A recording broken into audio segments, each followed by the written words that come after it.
നമസ്കാരം.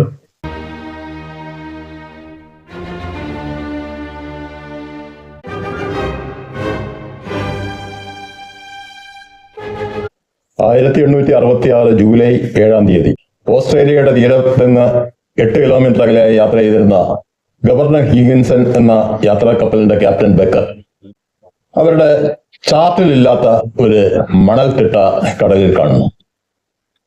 അദ്ദേഹം അതിലേക്കൊന്ന് സൂക്ഷിച്ചു നോക്കുന്ന സമയത്താണ് മറ്റൊരു കാര്യം സംഭവിക്കുന്നത്. ആ വസ്തുവിൽ നിന്ന് 150 അടി പൊക്കത്തിൽ വെള്ളം മുകളിലേക്ക് ഒരു ജെറ്റ് പോലെ പമ്പ് ചെയ്യുന്നു. സാധാരണ അത്തരം ഒരു പ്രതിഭാസം കാണുന്നത് തിമിംഗലങ്ങളിലാണ്. അതുകൊണ്ട് തന്നെ അദ്ദേഹം മനസ്സിലാക്കി അതൊരു മണൽത്തിട്ടയല്ല, ഒരു പടുകൂറ്റൻ ജീവിയാണ് എന്നുള്ള കാര്യം. പക്ഷെ അതിന്റെ അടുത്ത് ചെന്ന് ചെക്ക് ചെയ്യാനുള്ള ധൈര്യം അദ്ദേഹത്തിനും ടീമിനും വന്നില്ല എന്നുള്ളതാണ് സത്യം. 3 ദിവസം കഴിഞ്ഞ് ഇതേ പ്രതിഭാസം പസഫിക് ഓഷനിൽ കാണപ്പെടുന്നു. പസഫിക് ഓഷനിലൂടെ യാത്ര ചെയ്യുന്ന കൊളംബസ് എന്ന യാത്രാ കപ്പലാണ് അത് വീണ്ടും കാണുന്നത്. 3 ദിവസം കൊണ്ട് ഇന്ത്യൻ ഓഷന്റെ തെക്ക് ഭാഗത്ത് നിന്ന് പസഫിക് ഓഷനിൽ ഏകദേശം 1400 കിലോമീറ്റർ അകലെ ആ ജീവി എത്തി എന്നുള്ളത് മറ്റൊരു അത്ഭുതത്തിന് വക നൽകി. അത്ര വേഗതയിൽ സഞ്ചരിക്കുന്ന ഒരു ജീവിയെ കുറിച്ച് അതുവരെ ആരും കേട്ടിട്ടേ ഇല്ല. പക്ഷെ 2 ആഴ്ച കഴിഞ്ഞ് 4000 കിലോമീറ്റർ അകലെ അറ്റ്ലാന്റിക് ഓഷനിലും അത്തരം ഒരു പ്രതിഭാസം കാണുന്നു. അതുകൊണ്ട് എല്ലാവരും മനസ്സിലാക്കി വളരെയധികം വലിപ്പമുള്ള വളരെ വേഗതയിൽ സഞ്ചരിക്കുന്ന ഒരു ജീവിയാണത്. ഒപ്പം അതിനെക്കുറിച്ച് പല ഊഹാപോഹങ്ങളും പരക്കാൻ തുടങ്ങി. അത് അന്യഗ്രഹ ജീവിയാണെന്നും അതല്ല നരകത്തിൽ നിന്ന് പുറത്തേക്ക് വന്ന ഒരു ഭീകരജീവിയാണെന്നും ആ രീതിയിലുള്ള പല അഭിപ്രായങ്ങൾ. ഇതിനിടയിൽ പഴയ ഒരു കപ്പൽ ക്യാപ്റ്റൻ 1857 ഒരു കാര്യം റിപ്പോർട്ട് ചെയ്യുന്നു. അദ്ദേഹത്തിന്റെ കാസ്റ്റിലിയൻ എന്ന യാത്രാ കപ്പലിൽ അദ്ദേഹം ക്യാപ്റ്റനായി പോയിരുന്ന കാലത്ത് വളരെ വലിയൊരു സർപ്പത്തിനെ കടലിൽ കണ്ടുവന്നും മിക്കവാറും ഈ ജീവി ആ സർപ്പമായിരിക്കാനാണ് സാധ്യതയെന്നും അദ്ദേഹം പറയുന്നു. ജനങ്ങൾ ആകെ ആശയക്കുഴപ്പത്തിലാവുന്നു. വീണ്ടും ഏതാനും ദിവസം കഴിഞ്ഞ് അറ്റ്ലാന്റിക് ഓഷനിൽ ഷാനൻ എന്നും ഹെൻറീറ്റ എന്നും പേരിലുള്ള 2 കപ്പലുകൾ അവ ഒരു ചെറിയ അകലത്തിലാണ് സഞ്ചരിച്ചുകൊണ്ടിരുന്നത്. ആ 2 കപ്പലിന്റെയും ക്യാപ്റ്റൻസ് ഒരേ സമയം ഈ ജീവിയെ കാണുകയാണ്. അവരെ ഏകദേശം അതിന്റെ നീളം കണക്കാക്കി 350 അടി. അതിനവർ പറഞ്ഞ കാരണം എന്താണ്? ഞങ്ങളുടെ കപ്പലിന്റെ ഒപ്പം ലെങ്ത് ഉണ്ട് ആ ജീവിക്ക്. ഞങ്ങളുടെ കപ്പലിന്റെ നീളം എന്ന് പറയുന്നത് 350 അടിയാണ്. അതുകൊണ്ട് ആ ജീവിയുടെ ലെങ്ത് 350 അടി. പക്ഷെ അതിനിടയിൽ ജനങ്ങൾ അതിന്റെയൊക്കെ ലെങ്ത്തും വിട്ടും ഒക്കെ വളരെയധികം വർദ്ധിപ്പിച്ചു. പറഞ്ഞ് ഏകദേശം 1 മൈൽ, അതായത് 1.6 കിലോമീറ്റർ നീളമുള്ള ഒരു ജീവിയായി വരെ അത് ചിത്രീകരിക്കപ്പെട്ടു. അങ്ങനെ മാസങ്ങൾ കടന്നു പോവുകയാണ്. 1867 മാർച്ച് 5 നോർവീനിയ എന്ന യാത്രാ കപ്പൽ കടലിനടിയിലുള്ള ഒരു പാറക്കെട്ടിൽ ചെന്നിടിക്കുന്നതായിട്ടാണ് അതിന്റെ ക്യാപ്റ്റൻ അനുഭവപ്പെടുന്നത്. ആ കപ്പലിന്റെ കീൽ എന്ന് പറഞ്ഞാൽ അതിന്റെ നമ്മുടെ സാധാരണ വണ്ടികളുടെ ഷാസി എന്ന് പറയുന്ന പോലുള്ള ഒരു ഭാഗമാണ്.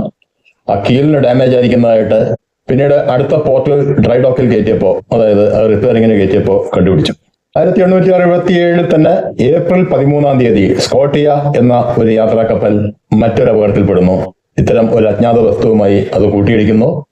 ആ കപ്പലിന്റെ ഒരു പ്രത്യേകത, അത് 7 ചേംബറായിട്ട് ഡിവൈഡ് ചെയ്തിരിക്കുന്ന ഒരു ഭാഗമാണ്. അതിന്റെ 5ാമത്തെ ചേംബറിൽ വെള്ളം കയറാൻ ആരംഭിച്ചു.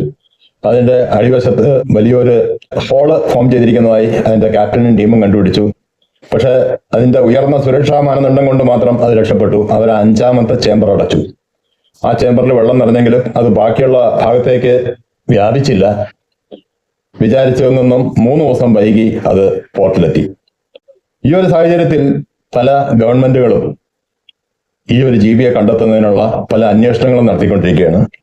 ഇതേ കാലയളവിൽ പ്രൊഫസർ പിയറി അർനോക്സ് എന്ന വ്യക്തി, അദ്ദേഹം ഒരു ഫ്രഞ്ച് മൈക്രോബയോളജിസ്റ്റ് ആണ്. ഏകദേശം 6 മാസത്തോളമായി അദ്ദേഹം കടലിലായിരുന്നു. കടലിലുള്ള പല സ്പെസിമെൻസും അത്തരം പല കാര്യങ്ങളും എല്ലാം കളക്ട് ചെയ്ത് അദ്ദേഹം ന്യൂയോർക്കിലെത്തുന്നു. അദ്ദേഹത്തിന്റെ യാത്രക്കിടയിൽ തന്നെ ഈ ഒരു ജീവിയെ കുറിച്ചുള്ള ചില മെസ്സേജസ് അദ്ദേഹത്തിന് കിട്ടിയിരുന്നു. അദ്ദേഹം തിരിച്ച് ന്യൂയോർക്കിലെത്തിയപ്പോൾ ഒരുപാട് ആൾക്കാർ അദ്ദേഹത്തോട് ചോദിച്ചു ഇത് എന്ത് തരം ജീവിയായിരിക്കാമെന്ന്. തന്റെ അത്രയും കാലത്തെ അനുഭവങ്ങളുടെ വെളിച്ചത്തിൽ അദ്ദേഹം പറഞ്ഞു, ചാൾസ് ഡാർവിന്റെ തിയറി എല്ലാവർക്കും അറിയാലോ, ജീവികൾക്ക് പരിണാമം സംഭവിച്ചുകൊണ്ടിരിക്കുക. എനിക്ക് തോന്നുന്നത് നാർവാൾ ഇനത്തിൽപ്പെട്ട ഒരു തിമിംഗലം, ഏകദേശം 60 അടിയോളം നീളമുള്ള ഒരു തിമിംഗലമാണ്. അതിന് വളരെ നീളമുള്ള ഒരു കൊമ്പ് പോലുള്ള ഭാഗമുണ്ട്. ആ സാധാരണ രീതിയിൽ അത് കപ്പലുകളെയോ അത്തരം വസ്തുക്കളെയോ ഒന്നും ആക്രമിക്കാറില്ല. പക്ഷെ പരിണാമം സംഭവിച്ച് ഏകദേശം 5 ഇരട്ടിയോളം വലിപ്പം കൂടിയ ഒരു നാർവാൾ തിമിംഗലമാണിത് എന്ന് ഞാൻ വിശ്വസിക്കുന്നു. ആ വാർത്ത വളരെ പെട്ടെന്നങ്ങ് സ്പ്രെഡ് ആവുകയാണ്. ആ സമയത്ത് US ഗവൺമെന്റ് ഈ ജീവിയെ കണ്ടെത്തുന്നതിനായിട്ട് നേവിയുടെ ഒരു യുദ്ധക്കപ്പൽ, അബ്രഹാം ലിങ്കൺ എന്ന യുദ്ധക്കപ്പൽ ഡെപ്യൂട്ട് ചെയ്യുന്നു. ആ കപ്പലിന്റെ കമാൻഡർ ഫറാഗറ്റ് എന്ന വ്യക്തിക്ക് എല്ലാവിധ സൗകര്യങ്ങളും ഗവൺമെന്റ് ചെയ്തു കൊടുക്കുകയാണ്. അത്യാധുനിക ആയുധങ്ങൾ ആ കപ്പലിൽ സ്റ്റോർ ചെയ്യുന്നു. 10 മൈൽ അഥവാ 16 കിലോമീറ്റർ വരെ റേഞ്ചുള്ള ഒരു പീരങ്കി, അതുകൂടാതെ പലതരം വെടിക്കോപ്പുകളും ഗ്രനേഡുകളും അത്തരം ആയുധങ്ങളെല്ലാം ആ കപ്പലിൽ സ്റ്റോർ ചെയ്തിരിക്കുന്നു. പക്ഷേ ഈ കപ്പൽ ഈ ഒരു ദൗത്യത്തിനായി ഡെപ്യൂട്ട് ചെയ്തതിനു ശേഷം ആ ജീവിയെക്കുറിച്ച് കാര്യമായ അറിവ് ആർക്കും കിട്ടുന്നില്ല. അതിനെ പിന്നെ എവിടെയും കാണുന്നില്ല. 1867 ജൂൺ 2-ാം തീയതി ആ ജീവി പസഫിക് ഓഷനിൽ പ്രത്യക്ഷപ്പെട്ടതായി അതിലെ പോയ ചില കപ്പലുകൾ റിപ്പോർട്ട് ചെയ്തു. അതോടെ അബ്രഹാം ലിങ്കൺ യാത്രയ്ക്ക് തയ്യാറായി. അടുത്ത ദിവസം, അതായത് ജൂൺ 3-ാം തീയതി രാവിലെ യാത്ര ആരംഭിക്കാൻ തീരുമാനമായി. ജൂൺ 3-ാം തീയതി രാവിലെ പ്രൊഫസർ പിയറി താമസിച്ചുകൊണ്ടിരുന്ന ഹോട്ടലിലേക്ക് ഒരു ടെലഗ്രാം എത്തുന്നു. അത് പിയറിക്കുള്ളതായിരുന്നു. അത് അദ്ദേഹത്തിനോട് റിക്വസ്റ്റ് ആണ്. അദ്ദേഹത്തിന് താല്പര്യമുണ്ടെങ്കിൽ ആ കപ്പലിൽ യാത്ര ചെയ്ത് ആ ജീവിയെക്കുറിച്ച് പഠിക്കണം എന്നുള്ളതായിരുന്നു. അദ്ദേഹം ആ ക്ഷണം സ്വീകരിച്ചു. പെട്ടെന്ന് തന്നെ അദ്ദേഹത്തിന്റെ സെർവന്റ് കൺസി എന്ന വ്യക്തിയെ വിളിച്ചു. കൺസി വന്നപ്പോൾ പറഞ്ഞു, നമ്മൾ ഉടനെ യാത്ര പുറപ്പെടുകയാണ്, 2 മണിക്കൂറിനകം റെഡിയാവണം. ഓ ശരി സാർ. പെട്ടെന്ന് കൺസി ചോദിച്ചു, അപ്പൊ ഈ സ്പെസിമെൻസ് ഒക്കെ സാർ ഇപ്പൊ കളക്ട് ചെയ്യുന്നുണ്ടെന്ന് സ്പെസിമെൻസ് ഒക്കെ അത് പാരീസിലേക്ക് അയക്കാനുള്ള ഏർപ്പാട് ഞാൻ ചെയ്യാം. അപ്പോഴാണ് കൺസി ചോദിക്കുന്നത്, അപ്പൊ നമ്മൾ പാരീസിലേക്കല്ലേ? അല്ല. പക്ഷെ കൺസി ഒരു ഭാവഭേദവും കാണിക്കാതെ സാധനങ്ങളൊക്കെ പാക്ക് ചെയ്തു. വിതിൻ 2 hours അവര് അബ്രഹാം ലിങ്കൺ നിൽക്കുന്ന പോർട്ടിലെത്തി. അവരവിടെ എത്തി 15 മിനിറ്റിനകം ആ കപ്പൽ സ്റ്റാർട്ട് ചെയ്തു. അതായത് ഒരു 15 മിനിറ്റ് കൂടി വൈകിയിരുന്നെങ്കിൽ പ്രൊഫസർക്ക് ആ കപ്പലിൽ കയറാൻ പറ്റുമായിരുന്നില്ല. ആ കപ്പലിൽ ഉള്ള സ്റ്റാഫിനോടും മറ്റാൾക്കാരോടായിട്ട് കമാൻഡർ ഫറഗറ്റ് ഒരു കാര്യം പറഞ്ഞു. ആദ്യമായി ആ ജീവിയെ കണ്ടെത്തുന്ന ആൾക്ക് $2000 പ്രൈസ് മണിയുണ്ട്. അതോടെ എല്ലാവരും വളരെ വിജിലന്റായി ആ ജീവിയെ വാച്ച് ചെയ്യാണ്. അതിന് പ്രത്യേക ഇൻട്രസ്റ്റ് എടുക്കാത്ത ഒരേ ഒരാളെ ആ കപ്പലിലുള്ളൂ. അത് നമ്മുടെ പ്രൊഫസറുടെ സെർവന്റ് കൺസിയാണ്. കാരണം അവന് പ്രൊഫസർ അല്ലാതെ മറ്റൊരു ലോകമില്ല. അതുകൊണ്ട് വാച്ചിങ് എല്ലാം പ്രൊഫസർ നടത്തിക്കോളും. ആദ്യം കണ്ടുപിടിച്ചാൽ അത് പ്രൊഫസർക്ക് കിട്ടും. അല്ലാതെ അവന് അങ്ങനെയുള്ള യാതൊരു ആഗ്രഹവുമില്ല. അത്യാധുനിക ആയുധങ്ങൾ സ്റ്റോർ ചെയ്തിരിക്കുന്ന ആ കപ്പലിൽ മറ്റൊരു ആയുധം പ്രൊഫസർ കാണുകയാണ്. അതൊരു ഹാർപൂണാണ്. ഹാർപൂൺ എന്ന് പറഞ്ഞാൽ പ്രത്യേക പരിശീലനം കിട്ടിയ ആൾക്കാർ തിമിംഗലങ്ങളെ വേട്ടയാടാൻ ഉപയോഗിക്കുന്ന ഒരു ആയുധമാണ്. ഇതിനെക്കുറിച്ച് കമാൻഡറോട് പ്രൊഫസർ ചോദിച്ചപ്പോൾ കമാൻഡർ പറഞ്ഞതാണ്, അതിനുള്ള പ്രത്യേക പരിശീലനം നേടിയ ഒരു കനേഡിയനെ US ഗവൺമെന്റ് ക്ഷണിച്ച് ഈ കപ്പലിൽ പ്രത്യേകം അയച്ചിട്ടുണ്ട്. അദ്ദേഹം ആ കനേഡിയനെ പ്രൊഫസർക്ക് പരിചയപ്പെടുത്തി. നെറ്റ് ലാൻഡ് എന്ന ഒരു വ്യക്തി, 6 അടിക്ക് മേലെ ഉയരം, ഒത്ത ശരീരം, കാണുമ്പോൾ തന്നെ അല്പം ക്രൗര്യം സ്ഫുരിക്കുന്ന മുഖഭാവം, അങ്ങനെയുള്ള ഒരു വ്യക്തിയാണ് നെറ്റ് ലാൻഡ്. പിന്നെ ഈ $2000 എന്നുള്ള ഒരു ഓഫർ ഉള്ളതുകൊണ്ട് നെറ്റ്ലാൻഡും വളരെ വിജിലന്റായി ആ ജീവിയെ നോക്കുന്നുണ്ട്. അല്പനേരത്തെ സംസാരം കൊണ്ട് തന്നെ നെറ്റ്ലാൻഡും പ്രൊഫസർ പിയറിയും വളരെയധികം അടുപ്പത്തിലായി. അതിന്റെ പ്രധാന കാരണം എന്താണെന്ന് വെച്ചാൽ, കാനഡയിലെ ക്യൂബക് എന്ന ഒരു പ്രവിശ്യയിലാണ് നെറ്റ്ലാൻഡ് താമസിക്കുന്നത്. ആ ക്യൂബക് അന്ന് ഫ്രഞ്ച് ഭരണത്തിന് കീഴിലാണ്. അതുകൊണ്ട് നെറ്റ്ലാൻഡിന് നല്ലപോലെ ഫ്രഞ്ച് അറിയാം. അതുകൊണ്ട് തന്നെ വളരെ പെട്ടെന്ന് പിയറിയുമായിട്ട് അദ്ദേഹം അടുപ്പത്തിലായി. അബ്രഹാം ലിങ്കൺ എന്ന കപ്പലിന്റെ യാത്ര വളരെ സാവധാനമാണ്. അത് കടലിൽ കാണുന്ന കപ്പലുകളൊക്കെ ആയിട്ട് കമ്മ്യൂണിക്കേറ്റ് ചെയ്യുന്നുണ്ട്. അങ്ങനെ പോകുന്ന വഴിക്കാണ് മൊറോസ് എന്ന ഒരു തിമിംഗല വേട്ട കപ്പൽ അബ്രഹാം ലിങ്കന്റെ ക്യാപ്റ്റന്റെ ദൃഷ്ടിയിൽപ്പെടുന്നത്.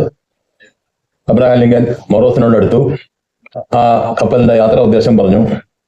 എല്ലാം കേട്ട് കഴിഞ്ഞപ്പോൾ മൊറോസിന്റെ ക്യാപ്റ്റൻ പറഞ്ഞു, ഞങ്ങൾ അത്തരം ഒരു ജീവിയെ കണ്ടില്ല. പക്ഷേ താങ്കളുടെ കൂടെ നെറ്റ്ലാൻഡ് ഉണ്ടെന്ന് പറഞ്ഞതിൽ സന്തോഷം. ഞങ്ങളൊരു വലിയ തിമിംഗലത്തിനെ നോട്ടമിട്ടിരിക്കുകയാണ്. പക്ഷെ അതിനെ പിടിക്കാൻ ഇവിടെയുള്ള ആർക്കും പറ്റുന്നില്ല. നെറ്റ്ലാൻഡിന്റെ സഹായം കുറച്ച് നേരത്തേക്കൊന്ന് കിട്ടിയ സൗകര്യമായിരുന്നു.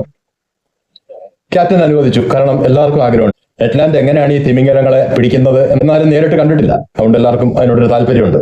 നെറ്റ്ലാൻഡ് വളരെ പെട്ടെന്ന് തന്നെ ഒരു ചെറിയ ബോട്ടിൽ മൊറോസിലെത്തി. അവിടെ എത്തി അദ്ദേഹം ഹാർപൂൺ ഉപയോഗിച്ച് മിനിറ്റുകൾക്കകം 2 വലിയ തിമിംഗലങ്ങളെ പിടികൂടി. എല്ലാവരും അങ്ങനെ അത്ഭുതപ്പെട്ട് നിൽക്കുകയാണ്. ഒന്നും സംഭവിക്കാത്ത പോലെ നെറ്റ്ലാൻഡ് വന്ന് അബ്രഹാം ലിങ്കനിൽ കയറി അവര് യാത്ര തുടങ്ങി. യാത്ര തുടങ്ങി 5 മാസം കഴിഞ്ഞ് 1867 നവംബർ 5 ജപ്പാന്റെ ഏകദേശം 300 കിലോമീറ്റർ അകലെ ആ കപ്പൽ സഞ്ചരിച്ചുകൊണ്ടിരിക്കുന്ന സമയത്ത് പെട്ടെന്ന് നെറ്റ്ലാൻഡ് വിളിച്ചു പറഞ്ഞു, അതാ എവിടെ. എല്ലാവരും 2 കൈ ചൂണ്ടിയ ഭാഗത്തേക്ക് നോക്കുകയാണ്. കുരുട്ടാണ്, രാത്രി സമയത്താണ്. പക്ഷെ നെഡ് കൈ ചൂണ്ടിയ ഭാഗത്തേക്ക് നോക്കിയ അവര് കണ്ടു കടലിന്റെ സർഫസിലായിട്ട് ഒരു പ്രത്യേക വെളിച്ചം. എല്ലാവരും ആ ഒരു വെളിച്ചത്തിന്റെ ഭാഗത്തേക്ക് നോക്കുകയാണ്. എബ്രഹാം ലിങ്കൻ സ്റ്റോപ്പ് ചെയ്യാനുള്ള ഓർഡർ കമാൻഡർ ഫറഗറ്റ് കൊടുത്തു. പെട്ടെന്നാണ് അത് സംഭവിച്ചത്. ആ ജീവി ആ കപ്പലിന് നേരെ കുതിച്ചു വരുന്നു. കമാൻഡർ പെട്ടെന്ന് കപ്പല് തിരിക്കാനുള്ള ഓർഡർ കൊടുത്തു. പക്ഷെ കപ്പലൊക്കെ തിരിച്ചു വരുമ്പോഴേക്കും ആ ജീവി തൊട്ടടുത്തെത്തി. അത് ആ കപ്പലിനെ ഒന്ന് വലം വെച്ചു. പിന്നീട് ആ കപ്പലിന്റെ ഇടതുവശത്ത് ആ ജീവി പ്രത്യക്ഷപ്പെടുന്നു. പെട്ടെന്ന് അത് അപ്രത്യക്ഷമാകുന്നു. ഏതാനും സെക്കൻഡുകൾക്കകം അത് കപ്പലിന്റെ വലതുവശത്ത്. എല്ലാവരും അങ്ങനെ അത്ഭുതപ്പെട്ടും അല്പം പേടിയോടെയൊക്കെ ആ ജീവിയുടെ ചലനങ്ങൾ നിരീക്ഷിക്കുകയാണ്. ആർക്കും ഒന്നും പിടികിട്ടുന്നില്ല. പ്രൊഫസർ ക്യാപ്റ്റനോട് ചോദിച്ചു, എന്താ അറ്റാക്ക് ചെയ്യാത്തത്? ഈ ഇരുട്ടത്ത് ഇങ്ങനെ ഒരു ജീവി അറ്റാക്ക് ചെയ്യുന്നത് സേഫ് അല്ല, നേരം വെളുക്കട്ടെ. ആ കപ്പലിൽ നിന്ന് അല്പം മാറി ഒരു പ്രത്യേക സ്ഥാനത്ത് ആ ജീവി നിൽപ്പായി. അതിൽ നിന്ന് വരുന്ന പ്രകാശം എല്ലാവരും കാണുന്നുണ്ട്. പുലർച്ചെ 1 മണിയായപ്പോ ആ ജീവി വെള്ളം ചീറ്റുന്ന സൗണ്ട് എല്ലാവരും കേൾക്കുകയാണ്. പെട്ടെന്ന് നെഡ് പറഞ്ഞു, ഇത് സാധാരണ തിമിംഗലങ്ങളെ പോലെയല്ല, ഒരു പ്രത്യേക സൗണ്ടാണ് ഇതിന്റെ ആ വെള്ളം ചീറ്റുന്ന രീതിക്ക്. 2 മണിയായപ്പോ ആ ജീവി കുറച്ചുകൂടി ദൂരേക്ക് മാറി. പക്ഷെ ആ ദൂരെ നിന്നും അതിന്റെ വാല് വെള്ളത്തിലിട്ട് അടിക്കുന്ന രീതിയിലുള്ള ഒരു ശബ്ദവും അവിടെ കേൾക്കുന്നുണ്ട്. രാവിലെ 7 മണി. പ്രകാശം വരുന്നെങ്കിലും മുന്നോട്ടൊന്നും കാണാൻ വയ്യ. കാരണം വളരെ ശക്തമായ മൂടൽമഞ്ഞ് അവിടെ വ്യാപിച്ചിരിക്കുകയാണ്. ഏകദേശം 8 മണിയോടെ ആ മഞ്ഞ് ഒന്ന് നീങ്ങി. ആ സമയത്ത് നെഡ് വീണ്ടും അതിനെ ചൂണ്ടിക്കാണിച്ചു. ഏകദേശം 2 കിലോമീറ്റർ ദൂരെയായി ആ ജീവി കടലിൽ കിടക്കുന്നുണ്ട്. നെഡിന്റെ കാഴ്ച ശക്തി എന്ന് പറയുന്നത് ബാക്കിയുള്ളവരെല്ലാവരും അങ്ങനെ അത്ഭുതത്തോടെ നോക്കിയിരിക്കുകയാണ്. അതിന്റെ വാല് ഭാഗം വളരെ ശക്തിയായിട്ട് വെള്ളത്തിൽ അടിച്ചുകൊണ്ടിരിക്കുന്നുണ്ട്. അതിന്റെ ഫലമായിട്ട് വെള്ളം അങ്ങനെ വളരെ പൊക്കത്തില് ഉയരുന്നുണ്ട്. എല്ലാം ഇവർക്ക് ഈ ദൂരെ നിന്ന് കാണാം. എബ്രഹാം ലിങ്കൻ എന്ന യുദ്ധക്കപ്പൽ വളരെ മെല്ലെ ആ ജീവിയുടെ അടുത്തേക്ക് നീങ്ങിക്കൊണ്ടിരുന്നു. ഇതിനിടയിൽ പ്രൊഫസർ പിയറി അതിന്റെ കുറിച്ച് കൂടുതൽ പഠിക്കുകയാണ്.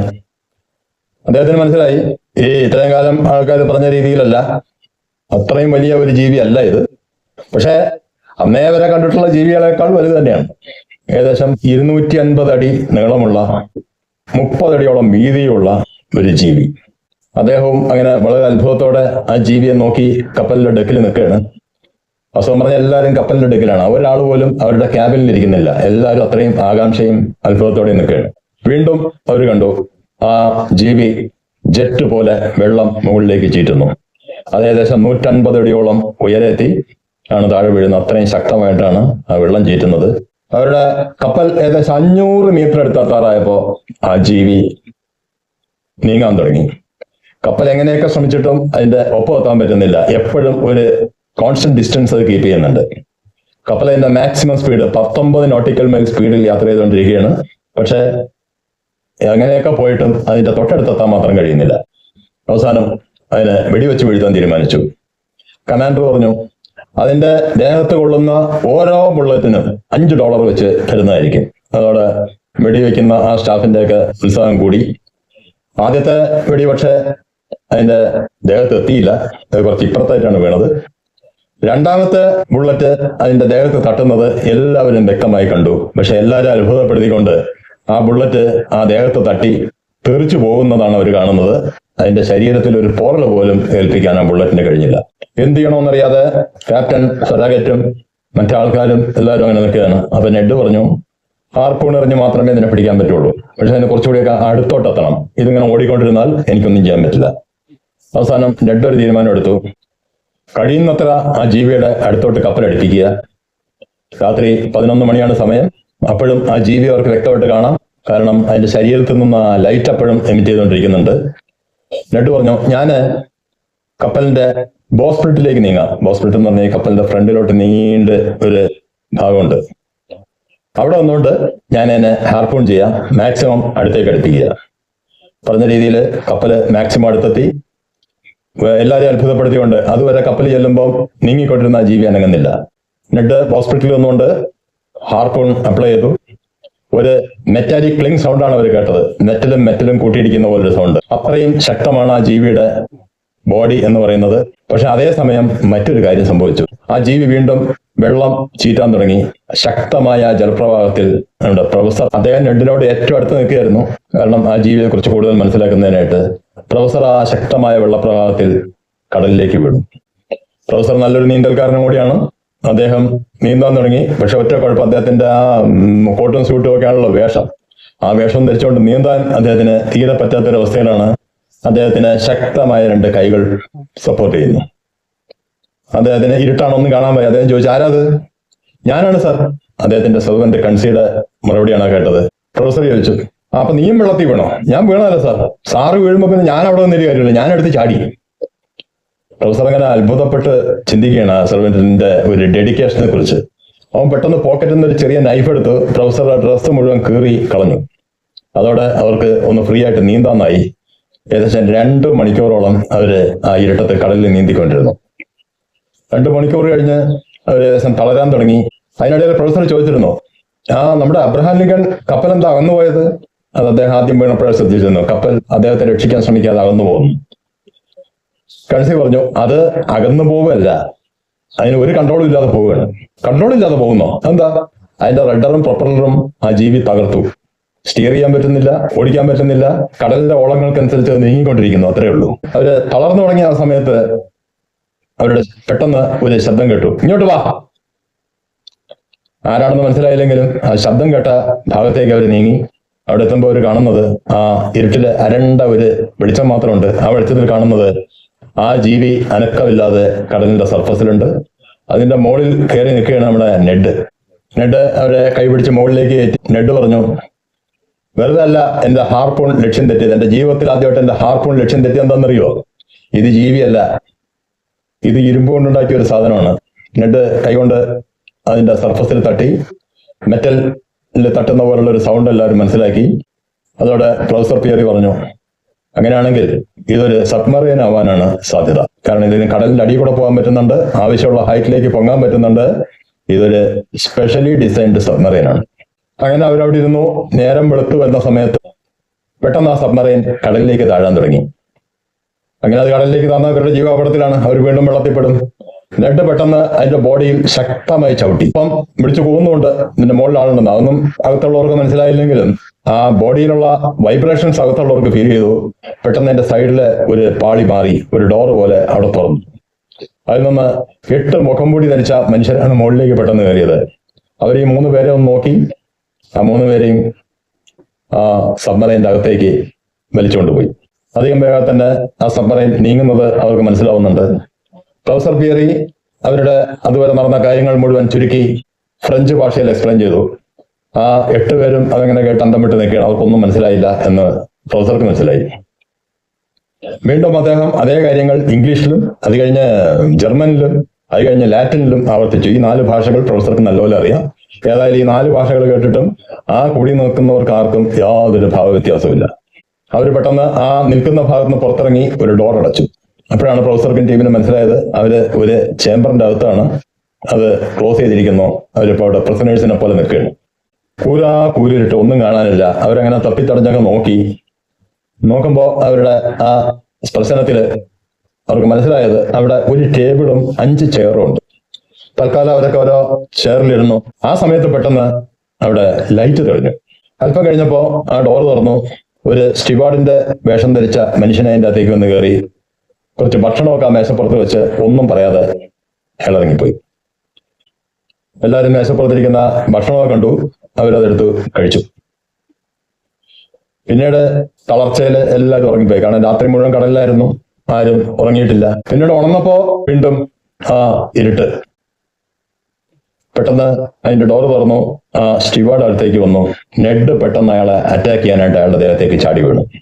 കൺസിയും പ്രൊഫസറും നെഡിനെ പിടിച്ചു മാറ്റാൻ ശ്രമിക്കുന്നതിൻ്റെ ഇടയിലാണ് പെട്ടെന്നൊരു ശബ്ദം അവിടെ കേട്ടു. ഈ സബ്മറൈൻ്റെ കമാൻഡറാണ് പറയുന്നത്, എല്ലാവരും അടങ്ങി നിൽക്കണം. നെഡ് ഒന്ന് ഞെട്ടി. അദ്ദേഹം പുറകോട്ട് മാറി. ആ വന്ന മനുഷ്യൻ പറഞ്ഞു, പ്രൊഫസർ പിയറി, എനിക്ക് താങ്കളെ അറിയാം. വാസ്തവം പറഞ്ഞാൽ ഞാൻ താങ്കളുടെ ഒരു ആരാധകനാണ്. താങ്കൾ എഴുതിയ എല്ലാ ബുക്കുകളും ഞാൻ വായിച്ചിട്ടുണ്ട്. താങ്കൾ ഇന്നലെ പറഞ്ഞ കഥകൾ അതെല്ലാം കേട്ടുകൊണ്ട് ഞാൻ തൊട്ടപ്പുറത്ത് നിൽക്കുന്നുണ്ടായിരുന്നു. താങ്കൾക്ക് അറിയുന്ന ഈ 4 ഭാഷകളും എനിക്കും അറിയാം. അതുകൊണ്ട് ആണ് എനിക്ക് നിങ്ങളെയൊക്കെ മനസ്സിലായത്.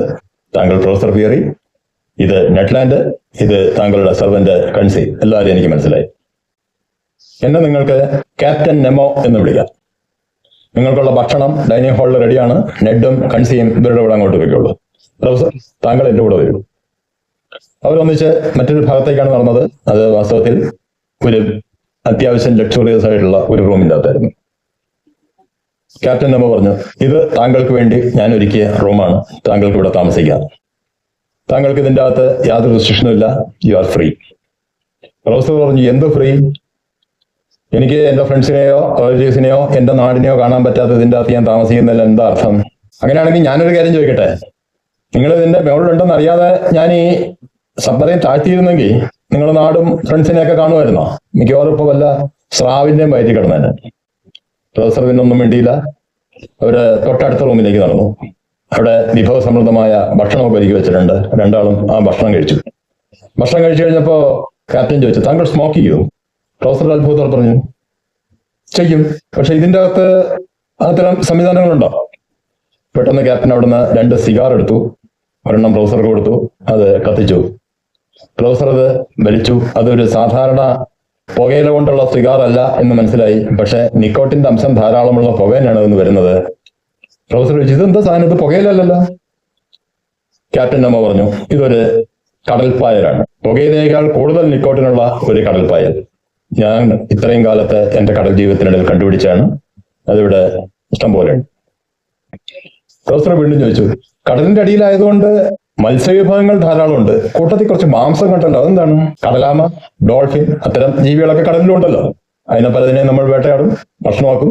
അതുകൊണ്ട് മത്സ്യവും മാംസവും, പിന്നെ ചില നല്ല ഭക്ഷ്യയോഗ്യമായ കടൽപ്പായലുകളുണ്ട്. വെജിറ്റബിൾസ് പകരം നമ്മൾ അതാണ് ഉപയോഗിക്കുന്നത്. സിഗാറൊക്കെ വലിച്ചു കഴിഞ്ഞപ്പോൾ ക്യാപ്റ്റൻ അമ്മ പറഞ്ഞു, ശരി, നമുക്ക് ഈ സബ്മറൈൻ ഒന്ന് കാണാം. എൻ്റെ അത്ഭുത സൃഷ്ടിയെ താങ്കൾക്കൊന്ന് കാണണ്ടേ? തൊട്ടടുത്ത റൂമിൽ കയറിയ പ്രൊഫസർ അങ്ങനെ അന്തം വിട്ട് നിൽക്കുകയാണ്. അതൊരു വിശാലമായ ലൈബ്രറിയാണ്. പ്രൊഫസർ ഒന്നിങ്ങനെ ചുറ്റും നോക്കിയിട്ട് ചോദിച്ചു, ഇതൊരു 10,000 ബുക്ക് കാണോ?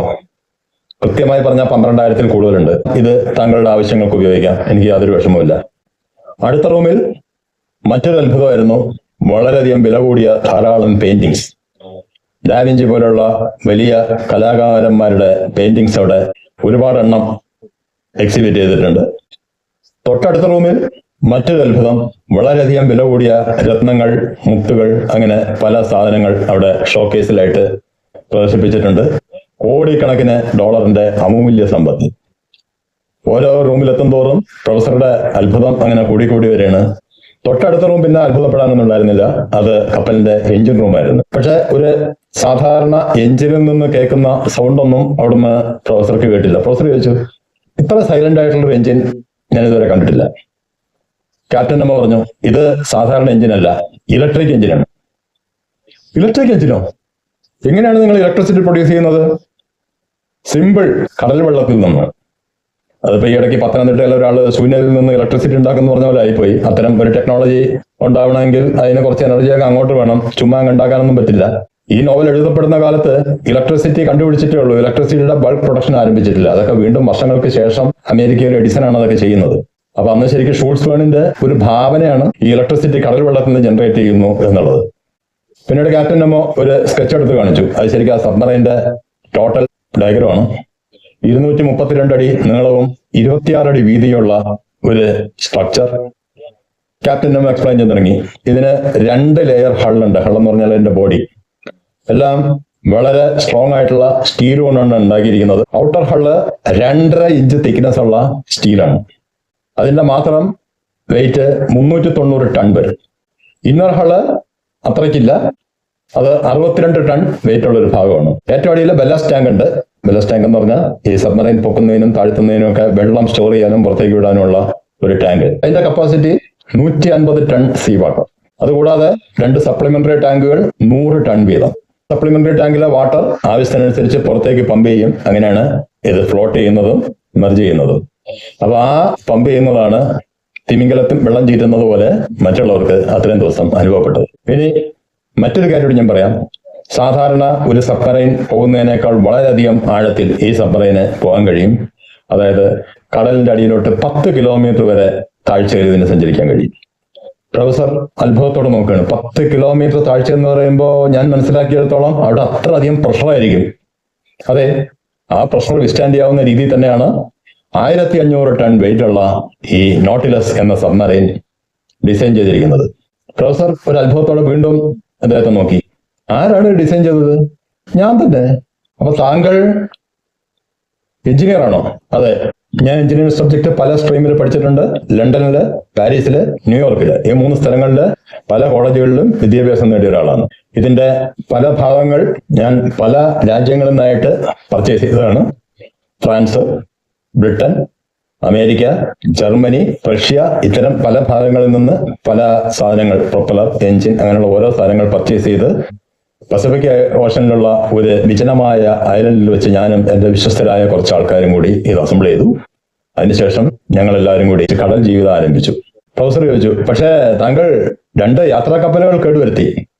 സോറി, അത് തീർത്തും യാദൃച്ഛികമായിട്ട് സംഭവിച്ചാണ്. ശരിക്കും ഒരു ആക്സിഡന്റ്, അത്രേ ഉള്ളൂ. അത് ഞാൻ മനഃപൂർവ്വം ചെയ്തതല്ല. പക്ഷെ നിങ്ങളുടെ അബ്രഹാം ലിങ്കന് അത് ഞാൻ മനഃപൂർവ്വം ചെയ്തതാണ്. കാരണം എന്നെ അറ്റാക്ക് ചെയ്യാൻ വന്നാൽ എനിക്ക് എൻ്റെ ഡിഫൻസ് നോക്കണമല്ലോ. അപ്പോഴും ഒരു കാര്യമുണ്ട്, എനിക്ക് വേണമെങ്കിൽ സിമ്പിളായിട്ട് ആ കപ്പൽ തകർക്കാമായിരുന്നു. അതിനുള്ള എല്ലാവിധ ആയുധ ശേഖരവും എൻ്റെ കയ്യിലുണ്ട്. ഞാൻ തൽക്കാലം അതിനൊന്ന് കടലിന്റെ ഒഴുക്കിനനുസരിച്ച് വിട്ടുവെന്ന് മാത്രം. അത് എത്രയും പെട്ടെന്ന് തന്നെ അടുത്തുള്ള പോർട്ടിലെത്തിയാൽ റിപ്പയർ ചെയ്യാവുന്ന കാര്യമേ ഉള്ളൂ. പ്രൊഫസർ വീണ്ടും അനുഭവത്തോടെ ചോദിക്കുകയാണ്, അപ്പൊ ഇതിന് മൊത്തം എന്ത് ചെലവ് വന്നു? ഏകദേശം ഒരു $10 ലക്ഷം. അന്നത്തെ കാര്യമാണ്, 160 കൊല്ലം മുമ്പുള്ള കാര്യമാണ് പറയുന്നത്. പ്രൊഫസർ ഇങ്ങനെ കണ്ണുകളിൽ ചോദിക്കുകയാണ്, $10 ലക്ഷം? താങ്കൾ അത്രയ്ക്ക് റിച്ചാണോ? ആണോന്ന് ചോദിച്ചാൽ അതെ. പ്രൊഫസർ ഒന്നിങ്ങനെ സൂക്ഷിച്ചു നോക്കിയതിനു ശേഷം ക്യാപ്റ്റൻ നെമോ തുറന്നു. കൃത്യമായിട്ട് പറഞ്ഞാൽ ഇപ്പൊ ഫ്രാൻസിന്റെ നാഷണൽ ഡെപ്റ്റ് മുഴുവൻ തീർക്കാനുള്ള കപ്പാസിറ്റി എനിക്കുണ്ട്. ശരിക്കും ഇപ്പൊ കേരളത്തിൽ അങ്ങനെ ആളാണ് ആവശ്യം. കടം അങ്ങനെ പെരുകിക്കൊണ്ടിരിക്കുകയാണല്ലോ. അങ്ങനെ അവർ സംസാരിച്ചുകൊണ്ട് പുറത്തേക്ക് വന്ന സമയത്ത് അവിടെ നെഡും കൺസീലും നിൽപ്പുണ്ട്. നെഡ് പെട്ടെന്ന് പറഞ്ഞു, ഇങ്ങനെ ഞങ്ങളിവിടെ തടവിൽ വെച്ചിരിക്കുന്നത് ഒരു സിവിലൈസ്ഡ് മനുഷ്യന് ചേർന്നതല്ല. നെഡിനെ ഒന്ന് സൂക്ഷിച്ചു നോക്കിയിട്ട് ക്യാപ്റ്റൻ നെമോ ചോദിച്ചു, ഭക്ഷണം കൊണ്ടുവരുന്ന ഒരാളെ അറ്റാക്ക് ചെയ്യുന്നതാണോ സിവിലൈസേഷന്റെ ലക്ഷണം? നെഡ് പിന്നെ അതിനെക്കുറിച്ച് കൂടുതലൊന്നും സംസാരിച്ചില്ല. ക്യാപ്റ്റൻ നെമോ പ്രൊഫസർ നോക്കി പറഞ്ഞു, ശരി, എനിക്കിനി വേറെ കുറച്ച് ജോലികളുണ്ട്, നമുക്ക് പിന്നെ കാണാം.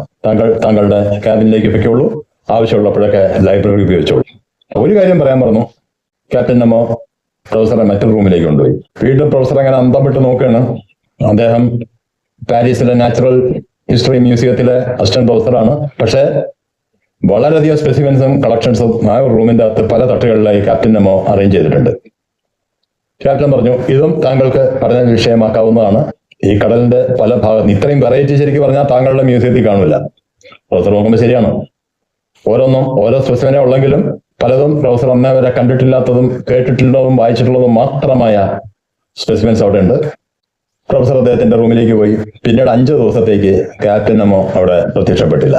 എല്ലാവർക്കും സമയത്തിന് ഭക്ഷണം കിട്ടുന്നുണ്ട്. 5ാമത്തെ ദിവസം ഭക്ഷണം കൊണ്ടുവന്ന സ്റ്റുവാർഡ് പ്രൊഫസറുടെ കയ്യിൽ ഒരു ലെറ്റർ കൊടുത്തു. അതിലിങ്ങനെ എഴുതിയിരുന്നു, നാളെ ഐലൻഡ് ഓഫ് ക്രസ്പോയില് ഒരു ഹണ്ടിങ് എക്സ്പെഡിഷന് താങ്കൾക്ക് വിരോധമില്ല എന്ന് വിചാരിക്കുന്നു. പ്രൊഫസർ അപ്പം തന്നെ ആ ലെറ്ററുമായിട്ട് നെഡിന്റെയും കൺസീലിന്റെ അടുത്ത് പോയി അവരടുത്ത് അതിനെക്കുറിച്ച് സംസാരിച്ചു. അവരും സമ്മതിച്ചു. അങ്ങനെ അടുത്ത ദിവസം രാവിലെ ക്യാപ്റ്റൻ നെമോ അവരെല്ലാം കൂട്ടി ഒരു പ്രത്യേക ഭാഗത്തേക്ക് പോയി. പോകുന്ന വഴിക്ക് ഒരു ചേംബർ കണ്ടപ്പോൾ ക്യാപ്റ്റൻ നെമോ പറഞ്ഞു, ഇതിൻ്റെ അകത്ത് നമ്മുടെ ഒരു ബോട്ടുണ്ട്. ഒരാൾക്കൊക്കെ ഒന്ന് പുറത്ത് പോകുന്നതിന് നമ്മൾ പലപ്പോഴും ആ ബോട്ട് ഉപയോഗിക്കും. പ്രൊഫസർ ചോദിച്ചു, അപ്പൊ ഇത് പക്ഷെ ബോട്ട് പുറത്തിറക്കണമെങ്കിൽ കടലിന്റെ മുകളിലെത്തണ്ടേ? വേണ്ട, ആ ബോട്ട് ശരിക്കും പറഞ്ഞാൽ ഒരു മിനി സബ്മറൈനാണ്. ഇവിടെ നിന്ന് ഇറങ്ങി കടലിന്റെ സർഫസ് എത്തുന്നവരെ അതിൽ വെള്ളമൊന്നും കയറില്ല. സർഫസ് എത്തിയതിനു ശേഷം മാത്രം അത് ഓപ്പൺ ചെയ്താൽ മതി. പക്ഷെ പിന്നെ തിരിച്ചെങ്ങനെ ഈ സബ്മറൈനിലേക്ക് വരും? പിന്നെ തിരിച്ച് സബ്മറൈനിലേക്ക് വരില്ല. പകരം സബ്മറൈനെ ഞാൻ അത് നിൽക്കുന്ന ഭാഗത്തേക്ക് പിടിക്കും. പ്രൊഫസർ ഒരു ചോദ്യഭാഗത്തോടെ നോക്കി. അതിനുള്ള ഇലക്ട്രിക് ടെലിഗ്രാഫ് സിസ്റ്റം ഞങ്ങൾ അറേഞ്ച് ചെയ്തിട്ടുണ്ട്. വീണ്ടും അവര് മറ്റൊരു ഭാഗത്തെത്തി. ആ സമയത്ത് ക്യാപ്റ്റൻ നെമോയുടെ കൂടെ അദ്ദേഹത്തിന്റെ ഒരു അസിസ്റ്റന്റും കൂടി ചേർന്നു. ആ അസിസ്റ്റന്റിനെ കണ്ടപ്പോൾ പ്രൊഫസർക്ക് പെട്ടെന്ന് ഓർമ്മ വന്നൊരു പേര് ഇതാണ്, ഹെർക്കുലീസ്. കാരണം അത്രയും ശക്തമായ ഒരു ശരീരത്തിന്റെ ഉടമ. അവർ ചെന്ന അടുത്ത റൂമിൽ ചില ഡൈവിംഗ് ഡ്രസ്സുകളുണ്ട്. ആ ഡ്രസ്സുകൾ ധരിച്ചു വേണം കടലിലേക്ക് ഇറങ്ങാൻ. അപ്പൊ നെഡി ചോദിച്ചു, ഐലൻഡ് ഓഫ് ക്രസ്കോയിലല്ലേ ഹണ്ടിങ്ങിന് പോകുന്നെന്ന് പറഞ്ഞത്? ക്യാപ്റ്റൻ നെമോ പറഞ്ഞു, ഇത് കടലിനടിയിലുള്ള ഐലൻഡ്. എല്ലാവരും അങ്ങനെ അത്ഭുതത്തോടെ ക്യാപ്റ്റൻ നെമോ നോക്കണം. അപ്പൊ നെഡ് പറഞ്ഞു, ഈ ഒരു ഡ്രസ്സ് ഇടാൻ ഞാൻ തയ്യാറല്ല. താങ്കൾ തയ്യാറല്ലെങ്കിൽ താങ്കൾ വരണ്ട. ബാക്കി 4 പേരും ആ ഡ്രസ്സ് ധരിച്ചു. അവര് കടലിലേക്ക് ഇറങ്ങി. മണിക്കൂർ കണക്കിന് അവര് കടലിനടിയിൽ കൂടെ നടന്നു. ഇടയിലൊരു ഭാഗത്തെത്തിയപ്പോൾ പ്രൊഫസർക്ക് പെട്ടെന്നൊരു ക്ഷീണം പോലെ തോന്നി. അദ്ദേഹം അവിടെ ആ കടലിന്റെ അടിത്തട്ടിൽ ഒന്നിരുന്നു. അധികം വേഗം ഉറങ്ങിപ്പോയി. പിന്നീട് ഉണർന്നപ്പോ പ്രൊഫസർക്ക് മനസ്സിലായി അത് അദ്ദേഹത്തിന് മാത്രം തോന്നിയതല്ല. കാരണം കൺസിയും ഹെർക്കുലീസും അപ്പോഴും ഉറങ്ങിക്കൊണ്ടിരിക്കുകയാണ്. ക്യാപ്റ്റൻ നെമോ മാത്രം എണീറ്റിരിക്കുന്നു. ക്യാപ്റ്റൻ നെമോ പറഞ്ഞു, കടലിനടിയിലുള്ള യാത്ര എന്ന് പറയുമ്പോൾ അല്പം ക്ഷീണം കൂടുതലായിരിക്കും. കാരണം ഈ വെള്ളത്തിന്റെ റെസിസ്റ്റൻസിനെ ഓവർകം ചെയ്ത് വേണം നടക്കാൻ. അതുകൊണ്ട് നമ്മൾ ചിലപ്പോൾ ഉറങ്ങിപ്പോകും. പിന്നെ ചൂട് അനുഭവപ്പെടാത്തതുകൊണ്ട് നമുക്ക് വെള്ളം അധികം കുടിക്കേണ്ടി വരില്ല എന്ന് മാത്രമല്ല ഈ ഒരു ഡ്രസ്സിന്റെ അകത്തിരുന്നുകൊണ്ട് നമുക്ക് ഭക്ഷണം കഴിക്കാനോ വെള്ളം കുടിക്കാനോ ഒന്നും പറ്റില്ല. തിരിച്ച് നമ്മുടെ നോട്ടിലസ് എത്തിയാൽ മാത്രമേ നമുക്ക് വെള്ളം പോലും കുടിക്കാൻ പറ്റും. അധികം വൈകാതെ എല്ലാവരും ഉണർന്നു. ക്യാപ്റ്റനും ഹെർക്കുലീസും വീണ്ടും മുന്നോട്ട് നടക്കാൻ തുടങ്ങി. പുറകെ അവർ നീങ്ങി. പെട്ടെന്ന് പ്രൊഫസറുടെ നേരെ ഒരു വലിയ സീ സ്പൈഡർ, ഏകദേശം 4 അടിയോളം വ്യാസത്തിൽ വലിപ്പമുള്ള ഒരു ചിലന്തി ചാടി വീണു. പ്രൊഫസർ ശരിക്കും ഞെട്ടേണ്ട കാര്യമൊന്നുമില്ല. കാരണം അത്രയും ശക്തമായ ഡൈവിംഗ് സൂട്ടാണ് അവർ ധരിച്ചിരിക്കുന്നത്. സാധാരണ ജീവികൾക്കൊന്നും അതിനെ അറ്റാക്ക് ചെയ്യാൻ പറ്റില്ല. ഇവിടെ കാണുമ്പോൾ നമ്മൾ ഞെട്ടിപ്പോകുമല്ലോ. ആ സമയത്ത് നെമോ വളരെ കൂളായിട്ട് അദ്ദേഹത്തിന്റെ റൈഫിൾ പുറത്തെടുത്തു. റൈഫിൾ എന്ന് പറഞ്ഞാൽ സാധാരണ വെടിമരുന്ന് നിറയ്ക്കുന്ന റൈഫിളല്ല, എയർ ഗണ്ണാണ്. കടലിനടിയിൽ വെടിമരുന്ന് കൊണ്ടൊന്നും ചെയ്യാൻ പറ്റില്ല. അതിന്റെ ബട്ട് കൊണ്ട് ആ സ്പൈഡറിനെ അടിച്ചു വീഴ്ത്തി. അവർ വീണ്ടും യാത്ര തുടർന്നു. ഒരു പാറക്കെട്ടിന്റെ അടുത്ത് വരുത്തി. ആ പാറക്കെട്ട് ചൂണ്ടിക്കാണിച്ചുകൊണ്ട് ക്യാപ്റ്റൻ നെമോ പറഞ്ഞു, ഇതാണ് നമ്മുടെ അതിർത്തി, ഐലൻഡ് ഓഫ് പ്രെസ്കോ. ഇവിടെ നിന്ന് അങ്ങോട്ട് ഐലൻഡ് ഓഫ് പ്രെസ്കോ ആണ്. അത് കരയാണ്, നമ്മൾ കരയിലോട്ട് പോകുന്നില്ല. നമ്മുടെ സാമ്രാജ്യം എന്ന് പറയുന്നത് കടലാണ്. വീണ്ടും അവർ തിരിച്ചു കടന്നു. പെട്ടെന്നാണ് ക്യാപ്റ്റൻ നെമോ അദ്ദേഹത്തിന്റെ റൈഫിൾ ഉയർത്തി ഷോൾഡറിൽ അത് വെച്ചു, ഷൂട്ട് ചെയ്തു. പെട്ടെന്ന് ഒരു സീ ഓട്ടർ അവിടെ കടലിന്റെ അടിത്തട്ടിലോട്ട് വീഴുന്നത് പ്രൊഫസർ കണ്ടു. അത്യാവശ്യം വലിപ്പമുള്ള ഒരു ജീവി തന്നെയാണ്. ഏകദേശം 50 കിലോ ഭാരമുള്ള ഒരു സീ ഓട്ടർ. പക്ഷെ നമ്മുടെ ഹെർക്കുലീസ് അതെന്തോ ഒരു വളരെ ലൈറ്റ് ഒബ്ജക്റ്റ് പോലെ എടുത്ത് അയാളുടെ തോളത്തിട്ട് അവർ വീണ്ടും നടക്കാൻ തുടങ്ങി. വീണ്ടും കുറച്ചുകൂടി മുന്നോട്ട് പോയപ്പോൾ ആ ഷോട്ടറിലോട് കൂടാതെ തന്നെ ഹെർക്കുലീസ് അയാളുടെ റൈഫിൾ എടുത്ത് എയിം ചെയ്തു. അത് എയിം ചെയ്യുന്ന എല്ലാവരും നോക്കി. കടലിന്റെ സർഫസിലേക്കാണ് എയിം ചെയ്യുന്നത്. കാരണം അരണ്ട വെളിച്ചത്തിൽ കാണാം കടലിന്റെ സർഫസിൽ ഒരു പക്ഷി, ഒരു കടൽ പക്ഷി, അത്യാവശ്യം വലിപ്പമുള്ള ഒരു കടൽ പക്ഷി തന്നെയാണ്. ഹെർക്കുലീസ് വെടിവെച്ചു. ആ പക്ഷി എന്താണ് സംഭവിക്കുന്നതെന്ന് അറിയാതെ കടലിന്റെ അടിത്തട്ടിലേക്ക് വീണു. അങ്ങനെ ഹണ്ടിങ്ങിന്റെ ഫലമായി ഒരു വലിയ മൃഗത്തിനെയും ഒരു പക്ഷിയെയും പിടിച്ചുകൊണ്ട് അവർ ചെന്ന് നോട്ടിലസിൽ വീണ്ടും കയറി. അടുത്ത ദിവസം രാവിലെ പ്രൊഫസർ എഴുന്നേറ്റ് വരുമ്പോൾ കാണുന്ന സീന് അവിടെ ഒരു ഫിഷിംഗ് നടക്കുന്നതാണ്. വലിയ ഫിഷിംഗ് നെറ്റുകൾ ഉപയോഗിച്ച് ഏകദേശം 5 ടണ്ണോളം മത്സ്യം ആ സബ്മറൈനിലെ സ്റ്റാഫുകൾ പിടിച്ചിരിക്കുന്നു. അതിനെ പ്രിസർവ് ചെയ്യും. അതാണ് അവരുടെ പ്രധാന ഭക്ഷണം. ആ സമയത്ത് ക്യാപ്റ്റൻ നെമോ പ്രൊഫസറോട് പറഞ്ഞു, ഇത്രയും മീൻ ഒന്നിച്ചു പിടിച്ചെന്തിനാന്ന് മനസ്സിലായോ? പ്രൊഫസർ ഒരു ചോദ്യഭാവത്തിൽ ക്യാപ്റ്റൻ നെമോ നോക്കിയപ്പോ ക്യാപ്റ്റൻ നെമോ പറഞ്ഞു, നാളെ മുതൽ നമ്മൾ യാത്ര ആരംഭിക്കുകയാണ്, കടലിനടിയിലൂടെയുള്ള യാത്ര. ഇനി കടലിനടിയിലുള്ള യാത്രാവിശേഷങ്ങളുമായി ഇതിന്റെ സെക്കൻഡ് പാർട്ട് അടുത്ത ശനിയാഴ്ച, അതായത് മെയ് 2-ാം തീയതി.